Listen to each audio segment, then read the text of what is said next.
The right to bear arms. Fewer issues draw more opinions and emotion. Now it's the focus of a Supreme Court case that could open the door for more people to carry guns in places across America where they're most restricted. In today's cover story, Lisa Fletcher looks at both sides of an important Second Amendment case. At this gun range near Philadelphia, people obviously have strong opinions about the laws that dictate who can legally buy and carry firearms, and under what circumstances. A lot of gun owners were here to gun range. They come out, they practice, they take lessons. It is a big responsibility. You have to know what you're doing. It's not road rage. It's not, I'm having an argument, I'm going to pull out a gun and end it real fast. It is a moment where you know you're about to die, and you have one opportunity to walk out of here alive, is to use your firearm. The majority of states allow residents to carry guns with minimal restrictions. 8 states are largely considered to have the strictest gun control laws in the nation, requiring various licenses and permits to legally own rifles, shotguns, and handguns. Among those, New York State has such strict rules to carry a weapon that's hidden or concealed from others outside the home, residents must convince a local official they have a special need to protect themselves. It's long been a sore point for gun rights advocates, especially in New York City, where crime in the first month of this year increased almost 40% over January 2021. Many argue there's a great and growing need for personal protection and a constitutional right to bear arms embedded in the Second Amendment. New York's new mayor, Eric Adams, admits even he doesn't feel safe here. We're going to drive down crime, and we're going to make sure New Yorkers feel safe in our subway system, and they don't feel that way now. I don't feel that way when I take the train. Now, gun rights advocates are challenging New York's restrictive gun law in court on behalf of 2 people who were denied concealed weapon permits.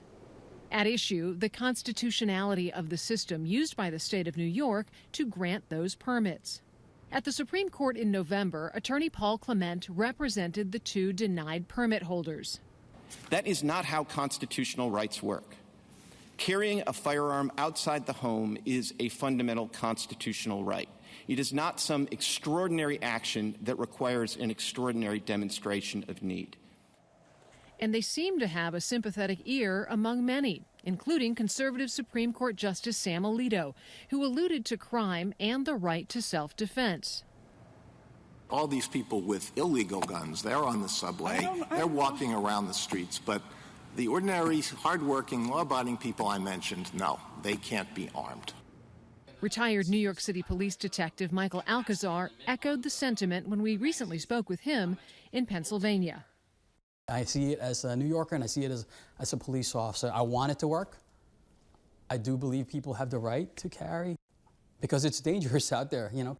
Could the city be safer if citizens had the ability to carry a weapon in a concealed manner? I want bad guys to be uncomfortable, you know, to second guess before they take an action that might cost them their lives or might injure them. I like that idea that criminals, you know, will be looking to see, maybe this guy is not the guy to, or this gal is not the person to rob today, you know. But during the Supreme Court arguments, Justice Stephen Breyer warned that throwing out New York's gun law could make New York more dangerous. You think that in New York City, people should have considerable freedom to carry concealed weapons. I think that people of good moral character who start drinking a lot and who may be there for a football game or some kind of soccer game can get pretty angry at each other. And if they each have a concealed weapon, who knows? So, Justice Breyer, there really isn't the case that include very large cities like Phoenix, like Houston, like Chicago. They have not had demonstrably worse problems with this than the 5 or 6 states that have the regime that New York has. Though many factors impact crime rates, there is data to support Clement's argument. Murder rates in Florida, Arizona, and Georgia dropped in the years after the states passed laws in favor of concealed carry, according to one analysis. With a very real possibility the Supreme Court could change New York's gun restrictions more than a century old, New York State Senator Luis Sepulveda worries it could actually make New York's crime problem worse. It's a terrible crisis that I don't think we're dealing with appropriately. He represents the Bronx, one of New York's 5 boroughs.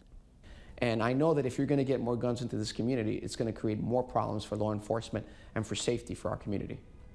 Laws work because people abide by them. And criminals are criminals because they don't abide by the law. So when you're talking about the Supreme Court making a decision that would establish law that allows law-abiding citizens to carry a concealed weapon, I don't understand how that compounds the problem that you're talking about. If you give people access, if you relax the laws, more people are going to be able to purchase weapons. When you have people purchasing weapons, ultimately, some of these weapons are going to be sold, and they're going to be sold illegally to people who should not have guns in their hands. The possible impact of the Supreme Court's decision is being debated far beyond the Big Apple, in places like Los Angeles, Baltimore, and Boston, where the restrictive gun laws in place could soon tumble, paving the way for law-abiding citizens to carry concealed guns. And statistics show there is a growing appetite for them. Last year, more than 21 million concealed carry permits were issued, up from 2.7 million in 1999. I believe the United States Constitution grants the citizens of our state the right to carry a firearm without state government approval. Supreme Court case aside, Georgia Governor Brian Kemp, running for re-election, recently hinted he'll work with state lawmakers to eliminate the requirement for any gun licenses or permits. In the face of rising violent crime across the country, law-abiding citizens should have their constitutional rights protected, not undermined. Back in Pennsylvania, Alcazar, the retired detective, says if gun restrictions are lifted, it will only be the beginning of other major changes. How would officers be retrained for this? Wow, I don't know. New York that's a big undertaking. A lot of policies have to be rewritten. The patrol guide's going to have to be updated. I picture like just riding in a subway and just thinking about like, oh my God, if all these people had guns and something goes off, this could quickly become a dangerous situation where it could turn deadly. Any idea why the court took this case when it's turned down so many Second Amendment cases before? Some experts say it could be because of the conservative majority on the bench. We listened to the arguments from start to finish, and in most cases, the justices were equal opportunity challengers to both sides. We also contacted the lead plaintiff's attorney in the case, and he said they haven't gotten any updates, and it could take until June for the court to make a decision. See how it goes. Yeah. Thank you.